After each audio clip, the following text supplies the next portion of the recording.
नमस्कार, VNM news में आपका स्वागत है। मैं हूं रंजना दवे। कोरोना संक्रमण के आंकड़ों पर आइए डालते हैं सबसे पहले नजर। विश्व में कोरोना के 94 लाख से ज्यादा मामले दर्ज हो चुके हैं, जिसमें से 50 लाख से ज्यादा लोग रिकवर भी हुए हैं, जबकि 4,80,000 से ज्यादा की मौत हुई है। देश में कोरोना संक्रमितों की संख्या 4,60,000 से ज्यादा बढ़ गई है। 2,60,000 से ज्यादा रिकवर भी हुए हैं और 1,85,000 से ज्यादा एक्टिव केसेस हैं, जबकि 14,500 से ज्यादा लोगों की मौत भी हुई है। देश में महाराष्ट्र में कोरोना के सबसे ज्यादा 1,40,000 से ज्यादा केसेस हैं। नई दिल्ली में 67,000 से ज्यादा और तमिलनाडु में भी 65,000 से ज्यादा केसेस हैं। गुजरात में कोरोना पॉजिटिव की संख्या करीबन 29,000 से ज्यादा हो गई है, जिसमें से 20,000 से ज्यादा लोग रिकवर भी हुए हैं और 6100 से ज्यादा एक्टिव केसेस हैं। गुजरात में 1700 से ज्यादा लोगों की मौत हुई है। आइए अब देखते हैं आज की हेडलाइंस। वडोदरा में आज 45 लोग कोरोना पॉजिटिव। दैनिक अखबार के कर्मचारी भी आए कोरोना की चपेट में। पेट्रोल डीजल के दामों में लगातार बढ़ोतरी से गड़बड़ाया नागरिकों का बजट। शहर जिले में कांग्रेस का प्रदर्शन। और शहर में कचरे के निकाल में भ्रष्टाचार के जागो वडोदरा ने लगाए आरोप, जताई नई लैंडफिल की आवश्यकता।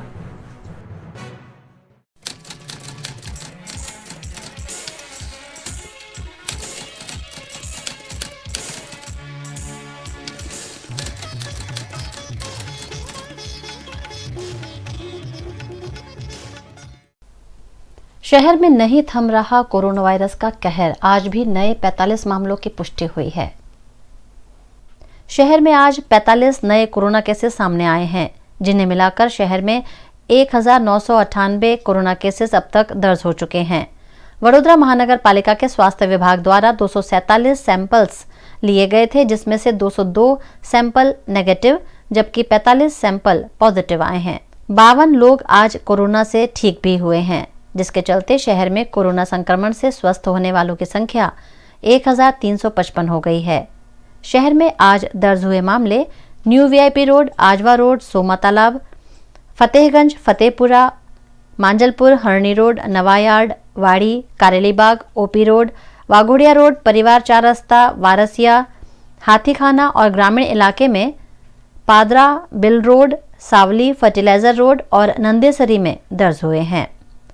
शहर के प्रसिद्ध दैनिक अखबार के 7 से ज्यादा कर्मचारी भी कोरोना वायरस की चपेट में आए होने की खबर है, जिसके बाद अखबार में काम करने वाले कई कर्मचारियों का कोरोना टेस्ट भी किया गया है।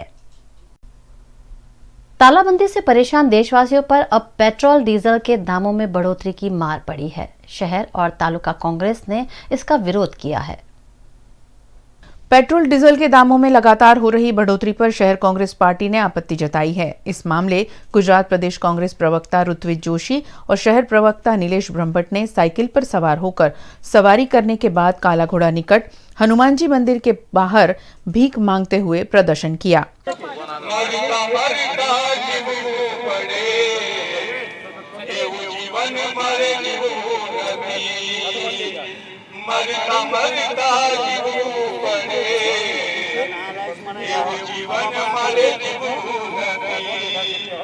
पेट्रोल અને ડીઝલના ભાવ વધારાની મોંઘવારીથી માણસનું જીવન આજે જીવવું સહેલું નથી અને મોંઘવારીના કારણે મોત પહેલા મરવું નથી, એટલે આજે અમે હનુમાનજીના દર્શન કરી અને પેટ્રોલ અને ડીઝલના ભાવ વધારાનો વિરોધ કરી અને પેટ્રોલ ડીઝલના પૈસા માટે ભીખ માંગવા બેઠા છે। वहीं वडोदरा तालुका कांग्रेस द्वारा भी रनोली चौकड़ी निकट विरोध प्रदर्शन और चक्का जाम करते हुए पेट्रोल डीजल के दामों में बढ़ोतरी पर धरना दिया गया। इस मौके पर वडोदरा तालुका कांग्रेस कमेटी के अध्यक्ष जयेंद्र सिंह परमार, जिला कांग्रेस महामंत्री दिलीप भट्ट, हितेश देसाई, यूथ कांग्रेस के नेता राजू मास्टर समेत के कांग्रेस के नेता उपस्थित रहे। प्रदर्शन के चलते कांग्रेस के नेताओं को पुलिस द्वारा डिटेन भी किया गया। આ પેટ્રોલ ડીઝલના ભાવ વધારાનો વિરોધ કરવામાં આવ્યો છે કે જ્યારે દેશમાં ક્રૂડ ઓઇલની પ્રાઇસ 40 રૂપિયાથી પણ નીચે છે ત્યારે આ સતત ભાવ વધારો જે થઈ રહ્યો છે એના વિરુદ્ધમાં આવનાર દિવસોમાં પણ હજી ઉગ્ર પ્રદર્શન કરવામાં આવશે, કારણ કે આજે કોરોનાની મહામારીના લીધે દરેક ઘરમાં કોઈ પણ જાતની ઇન્કમ નથી, તેમ છતાંય આજે દેશની પ્રજા પર અસહ્ય જે પેટ્રોલનો ડીઝલનો ભાવ વધારો થઈ રહ્યો છે તેના કારણે પ્રજાની કમર તૂટી ગઈ છે। આ ભાવ વધારો તાત્કાલિક પાછો ખેંચવામાં નહીં આવે તો હજી ઉગ્ર આંદોલન કરવામાં આવશે। આ કોરોનાની મહામારીના લીધે સતત પબ્લિકના કોઈપણ જાતનો આવકનો સ્ત્રોત રહ્યો નથી, ધંધા રોજગાર સદંતર બંધ છે, જે કોઈ નોકરીઓ ધંધા કોઈ વસ્તુનો કોઈ પબ્લિક પાસે આવકની કોઈ ઓપ્શન જ નહીં રહ્યો, ત્યારે આપણા ગુજરાતની અને ભારત દેશની આ ભાજપ સરકાર જાણે આંખે પાટા બાંધી દીધા હોય અને પોતાને કંઈ પણ દેખાતું નહીં, પબ્લિકની વાચા સાંભળવા તૈયાર નહીં, એની અંદર પડતા ઉપર પાટું મારીને આ પબ્લિકની ઉપર પેટ્રોલ તેમજ ડીઝલના સતત ભાવ વધારો કરી રહ્યા। છેલ્લા 10 દિવસની અંદર ડીઝલની અંદર 8.5 રૂપિયા, પેટ્રોલની અંદર 10 રૂપિયાનો ભાવ વધારો કરી દીધેલ છે, જેનો આંકડો જોવા જાવ તો દેશની અંદર લાખો કરોડો અબજો રૂપિયાની અંદર જઈ રહ્યો છે। આ સરકાર, રાજ્ય સરકાર અને કેન્દ્ર સરકાર આ પૈસાનો ક્યાં આગળ ઉપયોગ કરે છે, શું કરે છે, એનો આ સરકારે જાહેરમાં હિસાબ આપવો જોઈએ। જ્યારે આપણા માનનીય પ્રધાનમંત્રી શ્રી નરેન્દ્રભાઈ મોદી ગુજરાતના મુખ્યમંત્રી હતા ત્યારે મનમોહન સિંહની સરકાર જોડે આ પેટ્રોલ ડીઝલના ભાવનો હિસાબ હોતા હતા, ત્યારે હું આજે પ્રધાનમંત્રીશ્રીને એવું પૂછવા માગું છું કે મોદી સાહેબ, આપે આજે ખુદ દેશના વડાપ્રધાન છો, આજે આપે ખુદ એક જવાબદાર વ્યક્તિ છો, તો આપણે જો પારદર્શક સરકાર ચલાવતા હોય તો તમારે આ પેટ્રોલ ડીઝલનો સતત ભાવ વધારો આવી રહ્યો છે એ તમારે જાહેરમાં પબ્લિકની અંદર તમારે મીડિયા થ્રુ ही पेपर आउट हुई करी અને એનો હિસાબ આપવો જોઈએ। शहर के घन कचरे के योग्य निकाल के प्रति वडोदरा महानगर पालिका लापरवाह है। इस मुद्दे जागो वडोदरा ने आवेदन पत्र देकर म्युनिसिपल कमिश्नर का ध्यान आकर्षण करवाया। वडोदरा शहर के घन कचरे का निकाल एनजीटी की गाइडलाइन के तहत नहीं हो पा रहा है। इस मामले जागो वडोदरा की ओर से नरेंद्र रावत और अमी रावत ने म्युनिसिपल कमिश्नर को आवेदन पत्र देकर कचरे के सही रूप से निकाल के लिए नई लैंडफिल साइट बनाए जाने की मांग की है। जिस साइट की कैपेसिटी 4 लाख टन है उसमें 32.5 लाख मैट्रिक टन कचरा गया कहाँ, तो बाकी का 28.5 लाख कचरे का इन्होंने क्या किया, मेरा ये एक प्रश्न है जिसका मैं आज रिप्लाई चाहती हूँ। साथ ही साथ अगर उसमें 35 करोड़ खर्चा करके साइंटिफिकली डिस्पोज किया है, जब इसका इनॉग्रेशन हुआ तो नुर्म के पैसे से ये बनी थी। कमिश्नर ने कहा था कि ये state of art landfill site है, इससे ना लीचेट्स आएंगे, ना पर्यावरण को नुकसान होगा, आजू बाजू के रहीशों को प्रॉब्लम नहीं होगा, इसमें आग नहीं लगेगी, पर ये सब कुछ इस साइट पे आज हो रहा है और ये पैसा पूरा वेस्ट गया है। अभी एक तरफ तो इस कचरे में ऑलरेडी 35 करोड़ के आसपास खर्चा कर दिया है, साथ में अभी जो स्टैंडिंग आने वाली है 26 तारीख को, वो स्टैंडिंग में एक और काम लेके आ रहे हैं जिसमें साइंटिफिकली डिस्पोज कचरे को लीगसी वेस्ट बता रहे हैं। अभी सीपीसीबी की गाइडलाइन के हिसाब से जहां अनसाइंटिफिकली कोई जमीन पे बरसों से कचरा पड़ा हो, पुरानी साइट हो, जब साइंटिफिक लैंडफिल साइट्स डिजाइन नहीं होती थी उस टाइम के कचरे को लीगसी वेस्ट बोल के उसको ट्रीट करने की बात हुई है, पर साइंटिफिकली एक बार डिस्पोज किया है उस पर ऑलरेडी आपने 700 से 800 रुपया टन पे खर्चा किया है, उस पर दूसरे 850 रुपया टन पे खर्चा करके फिर से वही कचरे को प्रोसेस करने का मतलब क्या है? इसको कैपिंग करिए, खत्म करिए और ये लैंडफिल साइट फिर से यूज हो जाएगी। जो टेंडर था वो भी कैपिंग करके उसको 15 साल तक मॉनिटर करने के साथ था, आधे में कॉन्ट्रैक्टर भी चला गया, उसके बाद उस पर 7 करोड़ रुपया कॉर्पोरेशन ने खुद का है। तो आज हमारी ये डिमांड है कि इसके बारे में इंक्वायरी हो और साथ में ये सब स्टेटस क्लियर हो। बड़ौदा का तुरंत एक नई लैंडफिल साइट की जरूरत है, वो लैंडफिल साइट भी डेवलप की जाए। स्मार्ट सिटी के आदर्श नगर में लोग बूंद बूंद पानी के लिए परेशान हैं, उन्हें बुनियादी सुविधाएं नहीं मिल पा रही हैं।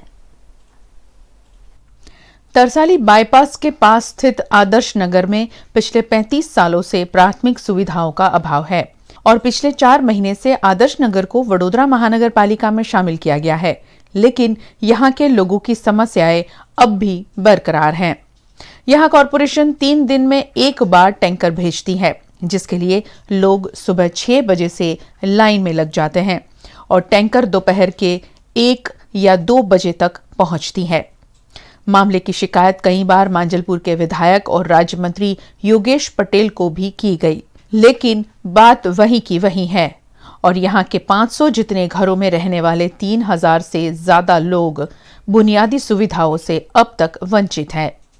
પાણીની આટલી મોટી લાઈન જે સવારે 6 વાગ્યાથી લોકોને પાણી માટે નંબર મૂકવા પડે છે કે જે રીતે બધી જગ્યાએ વ્યવસ્થા છે પાણીની એ રીતે અહીંયા પણ થવી જોઈએ. આ વસ્તુ ઘણા વર્ષોથી છે, આ 1-2 વર્ષની વાત નથી, આ લગભગ 35 થી 36 વર્ષ સુધીની આ વસ્તુ ચાલતી જ આવી છે. જ્યારે લોકોને વોટિંગની જરૂર હોય ત્યારે અહીંયા બધા આવે છે અને જ્યારે વોટિંગ મળી જાય ત્યાર પછી આ બાજુ કોઈ જોવા આવતું નથી. કોર્પોરેશન તરફથી આ બસ અત્યારે લગભગ વર્ષથી એક ટેન્કર આવે છે, બસ કચરાની ગાડી આવે છે અને પાણીનું એક ટેન્કર આવે છે એક દિવસ છોડીને.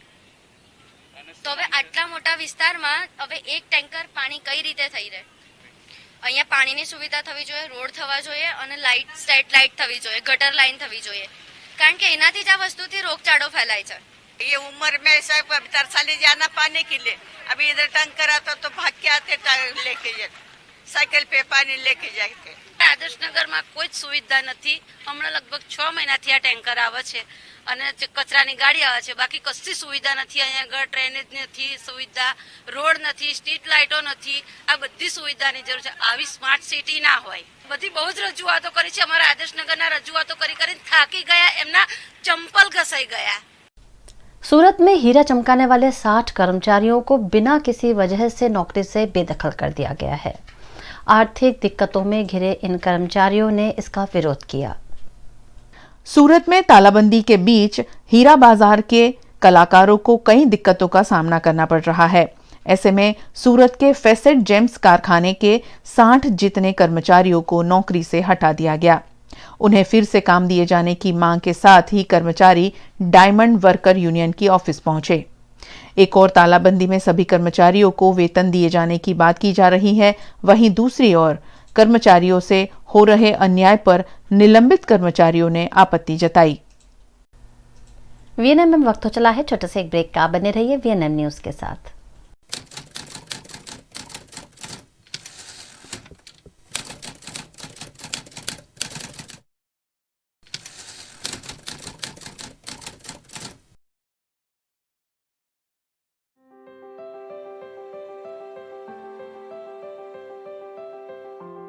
हम सारे पेशेंट्स को ओनली बाय अपॉइंटमेंट देखते हैं.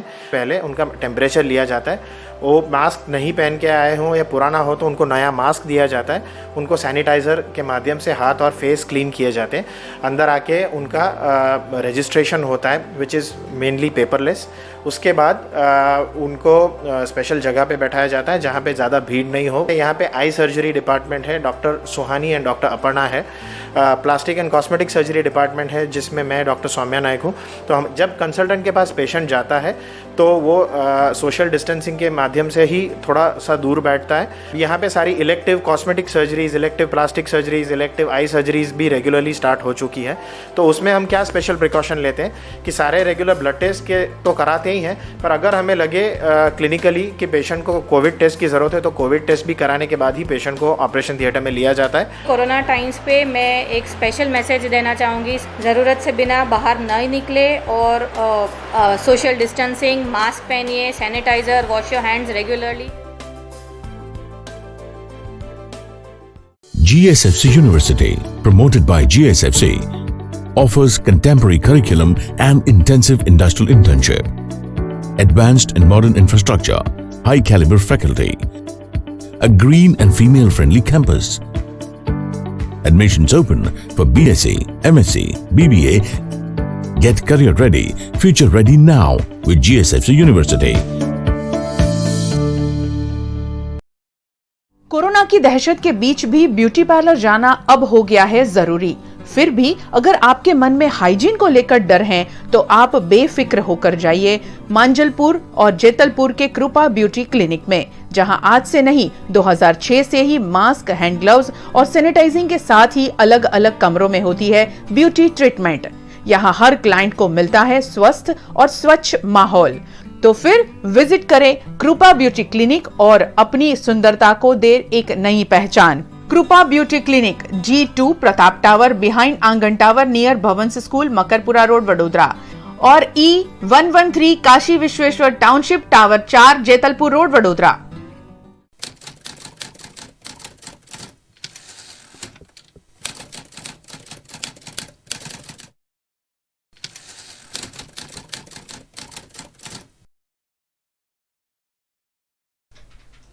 100 भारतीय विद्वानों के वक्तव्य YouTube पर रिलीज हुए हैं। इन विद्वानों में वडोदरा के senior social scientist Zaheer Khan भी शामिल हैं। स्टैटिस्टिक विषय पर भारतीय विद्वानों के वक्तव्य को संकलित कर पहली बार YouTube पर प्रकाशित किया गया। इस प्रोजेक्ट में 100 भारतीय विद्वानों के वक्तव्य को शामिल किया गया, जिसमें वडोदरा शहर के जहीर अहमद खान भी शामिल है। इस मुद्दे जहीर खान ने VNM TV से टेलीफोनिक बात की। सर, भारत के 100 विद्वानों में आपको समाविष्ट किया गया है और आप वडोदरा शहर के निवासी हैं, तो वडोदरा शहर के लिए ये एक गौरव की बात है। तो बताइए कि ये कौन सा पैमाना था और किस चीज पर आपको आपको परखा गया जिसमें 100 विद्वानों का आपका समावेश हुआ है? इसलिए मैं सबसे पहले ये बताना चाहूँगा कि जब भी हमारे PhD स्टूडेंट्स या कोई भी साइंटिस्ट एक्चुअली जो भी कोर्स वगैरह यूज करते थे वो फॉरेन कंट्रीज के होते थे। बाहर के साइंटिस्ट जो थे उनके हम लोग यूज करते थे किताबों में कि फलाने ने ये बोला। हमारे साइंटिस्ट का कोई भी नहीं था। ये पहली बार इस प्रोजेक्ट को जो है ना गूगल मीट द्वारा इनफिल डोनेट करके उनके जो निदेशक है professor JP Singh Jurel, infill donate का फुल फॉर्म है इंफॉर्मेशन लाइब्रेरी नेटवर्क सेंटर। उन्होंने पहल की और फिर एक कमेटी बनी। ये पंजाब विश्वविद्यालय से चालू हुआ, फिर इसमें अलीगढ़ मुस्लिम यूनिवर्सिटी, हिमाचल प्रदेश हिमाचल यूनिवर्सिटी, तो इसकी एक कमेटी बनी। फिर लोगों को बोला गया कि साइंटिस्ट हो या जो भी प्रोफेसर हो या एकेडमिशियंस हो या इंजीनियर्स हो या डॉक्टर्स हो कि अपने पोस्ट में भेजिए। तो इसकी कमेटी बनाएगी, तो उन्होंने 100 साइंटिस्ट को सेलेक्ट किया इसमें से। उसमें से मेरा नाम भी है। मेरा सौभाग्य है कि मेरा नाम भी है इसमें। और स्टैटिस्टिक विषय पर एक सर्वे बनाकर, एक नोट बनाकर YouTube पे रखा गया है, उसके बारे में भी हमारे दर्शकों को जानकारी दीजिए। जी, वो जो YouTube पे दिया गया है उसमें 100 साइंटिस्ट के कोट्स को लिया गया है, उनके व्यक्तियों को। इसके बाद ई-बुक भी एक आएगी, वो भी बहुत जल्दी प्रकाशित होगी। और इसके कोर्स तो काफी लोगों ने किए थे इंडिया, है ना, और सिर्फ कमेटी ने 100 को सेलेक्ट किया है। बहुत हाई लेवल की कमेटी थी, साइंटिस्ट थे उसमें, काफी सीनियर साइंटिस्ट थे उसमें। और इसमें YouTube में सबसे पहला कोर्स जो शुरू किया गया महात्मा गांधी से चालू किया है, हमारे राष्ट्रपिता महात्मा गांधी से। उनके व्यक्ति को शामिल किया गया है और ये अल्फाबेटिक ऑर्डर में है। जब भी कोई क्वोट लेने होते हैं, ज्यादातर विदेशी क्वोट होते हैं, विदेशी जो संशोधन होते हैं उस पर ज्यादा तवज्जो दी जाती है। इस बार भारतीय विद्वानों के निवेदनों को लिया गया है, उस पर आप क्या कहना चाहेंगे?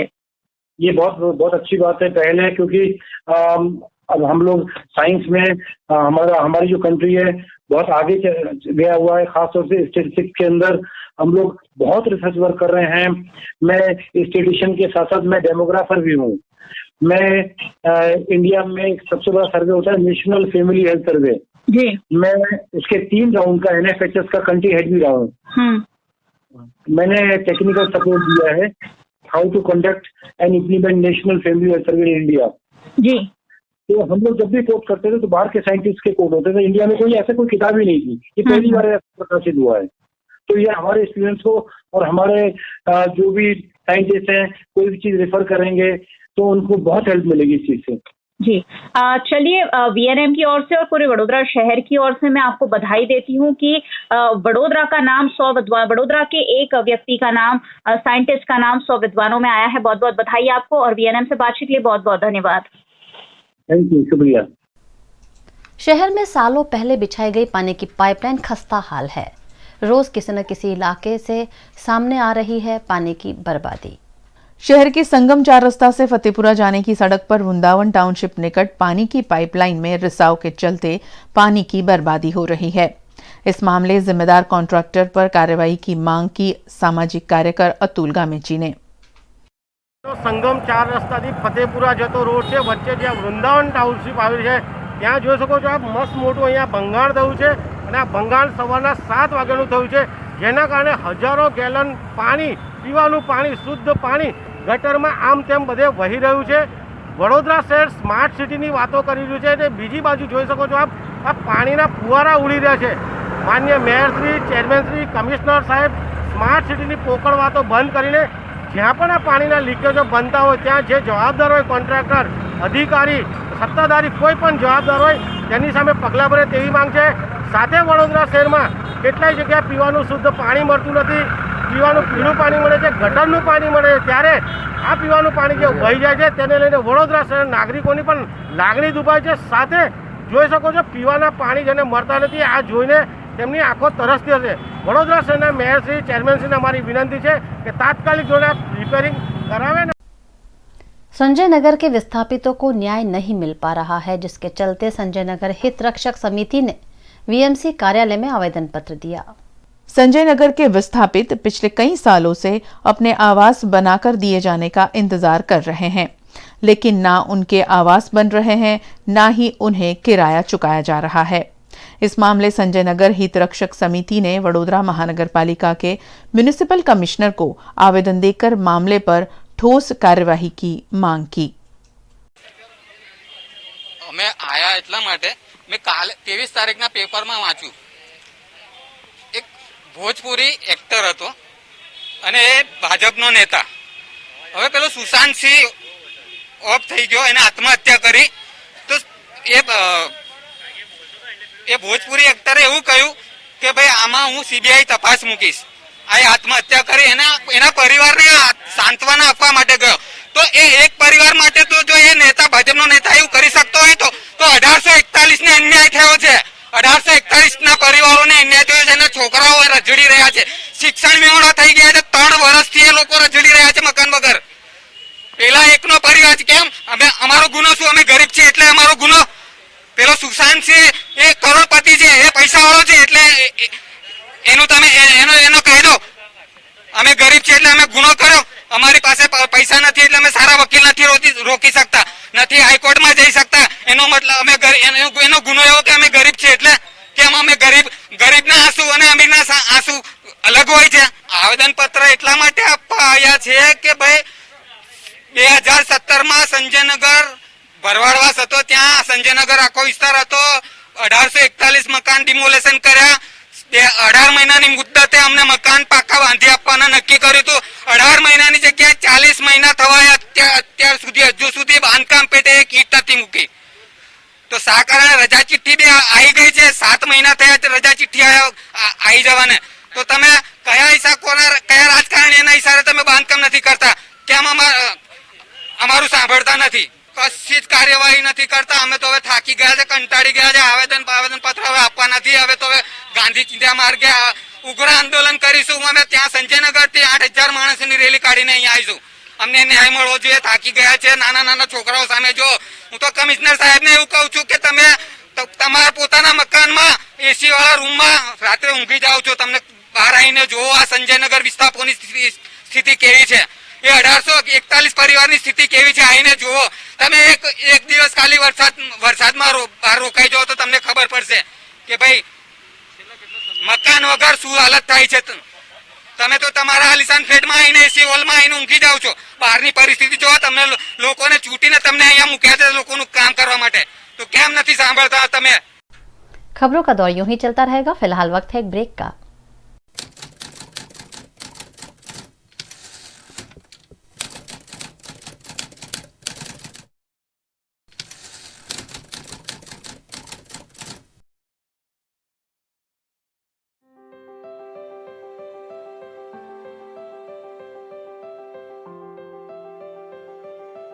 क्लिनिक में बहुत सारी सावधानियां बरतनी पड़ती हैं और क्लिनिक के थ्रू एक पेशेंट से दूसरे पेशेंट में नहीं हो। पेशेंट एंटर करता है, जो मैंडेटरी उनका टेम्परेचर लेना होता है नॉन कॉन्टैक्ट वे में, जो इंफ्रारेड थर्मामीटर है that we use, foot operated जो हैंड सैनिटाइजर डिस्पेंसर है that they have to use. Strictly appointment system follow करते हैं, तो हर पेशेंट को अपॉइंटमेंट दी जाती है। हम आधे घंटे में 2 ही पेशेंट देखते हैं। रिसेप्शन का डेस्क है, उसके आगे हमने चेयर्स रख दी हैं ताकि पेशेंट से थोड़ा डिस्टेंस बनाया जाए। उनको एक कोविड-19 का कंसेंट फॉर्म साइन करना पड़ता है कि भाई उनके परिवार में किसी को नहीं है और उनके आसपास में किसी को नहीं है, they are not from containment zone. Patient को एग्जामिन करते वक्त और ड्रॉप्स डालते वक्त ये शील्ड पहन लेते हैं। सारे रूम्स में जो बेहतरीन एयर प्योरीफायर्स हैं दैट हैव बीन इंस्टॉल्ड, जिसमें प्लाज्मा क्लस्टर टेक्नोलॉजी है। जो कि पूरे रूम की एयर एवरी 10-15 मिनट्स में वायरस फ्री करता जाता है। ओटी में भी we operate only 1 patient in a day. Futurelink consultants 18 years of experience जो देगा आपके सपनों को पंख। A one stop support service for student, immigration and spouse dependent visa to Canada. Futurelink देता है Australia, UK, USA and New Zealand के लिए स्टूडेंट वीजा। साथ ही यहाँ हाईली क्वालिफाइड फैकल्टी देती है IELTS एंड PTE की कोचिंग, वो भी फ्लेक्सिबल टाइमिंग में। Visit Futurelink head office 216 Atlantis near Genda circle और Manjalpur branch 315 Pinakin plaza, Vadodara. GIHM, Gujarat Institute of Hotel Management, 25 years of excellence in hotel management education, rated best hotel management institute by CSR and second in Gujarat by CSR survey. 100% placement Gujarat की सबसे पुरानी hotel management institute. GIHM का मकसद सिर्फ अच्छी शिक्षा देना ही नहीं, मकसद है स्टूडेंट्स में आत्मविश्वास और आत्मनिर्भरता की कमी पूरी करना। यहाँ है AC क्लासरूम, लेटेस्ट टेक्नोलॉजी से एडवांस स्टडी, देश विदेश में 5 स्टार होटल और क्रूज लाइन में 100% placement. Gujarat institute hotel management behind Sun Pharma research centre next to Ashwamegh, Akota, Vadodara. Paneri ethnic and stylist short and long kurtis, leggings, Patiala, palazzo और पैंट की ढेरों वैरायटीज के साथ पानेरी में है इनरवेयर का भी कलेक्शन। अमांटे, ट्रायम, लेनिसा, जॉकी, लिबर्टी वर्ल्ड जैसी इंटरनेशनल ब्रांड के साथ स्वीट ड्रीम, सोनाली, ट्राइलो, एनामोर, लावण्य और जूलियट ब्रांड भी। और हाँ, पानेरी में अब अवेलेबल है मेंस अंडरगारमेंट्स, मेंस नाइटवेयर और मेंस स्पोर्ट्सवेयर भी। पानेरी 10 राजनगर सोसाइटी नियर कलश circle, Akota stadium road, Vadodara.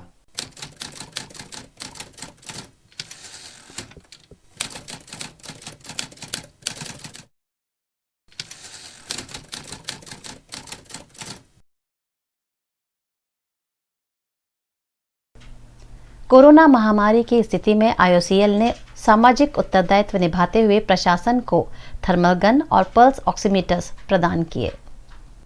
Gujarat refinery की ओर से स्वास्थ्य विभाग के कर्मचारियों की सहायता में थर्मल गन और पल्स ऑक्सीमीटर जिला कार्यालय में दिए गए हैं, जिससे प्रशासन को कोरोना वायरस से निपटने में सहायता मिलेगी। कोरोना के खिलाफ छेड़ी गई इस जंग में कॉरपोरेट कंपनियां लगातार सहयोग कर रही हैं। इसी क्रम में IOCL द्वारा प्रशासन को ये सहायता प्रदान की गई है।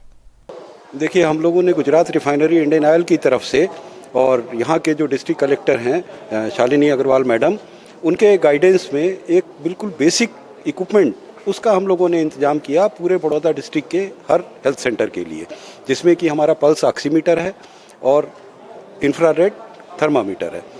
तो जो हम लोगों को टेम्परेचर मेजर करना है, पल्स मेजर करना है और ऑक्सीजन लेवल मेजर करना है, वो शुरू में ही अगर मेजर कर लेंगे तो हम ये सेग्रीगेट कर पाएंगे कि किसे इलाज चाहिए, किसे इलाज नहीं चाहिए, कौन स्वस्थ है, कौन अस्वस्थ है।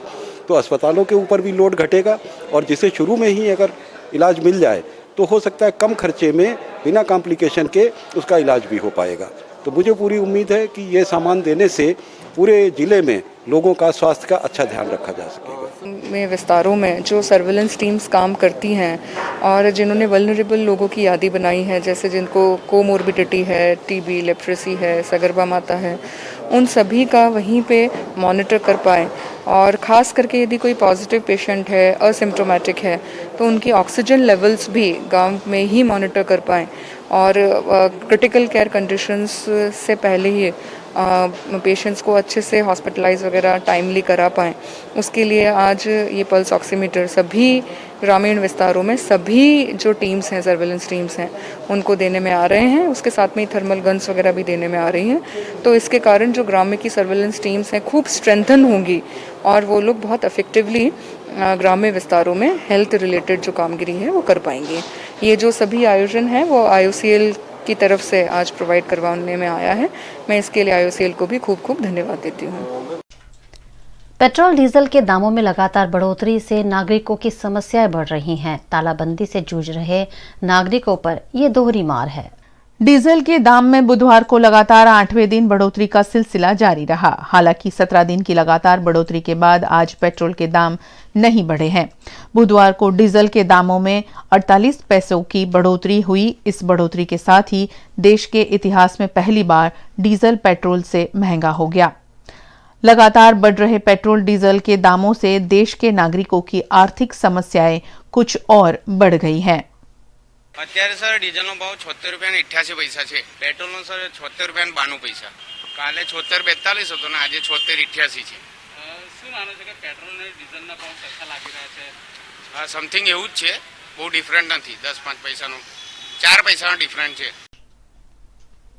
जीएसएफसी का एक और कर्मचारी कोरोना का शिकार हुआ है और रणोली में 3 आरोपी भी पाए गए हैं कोरोना पॉजिटिव।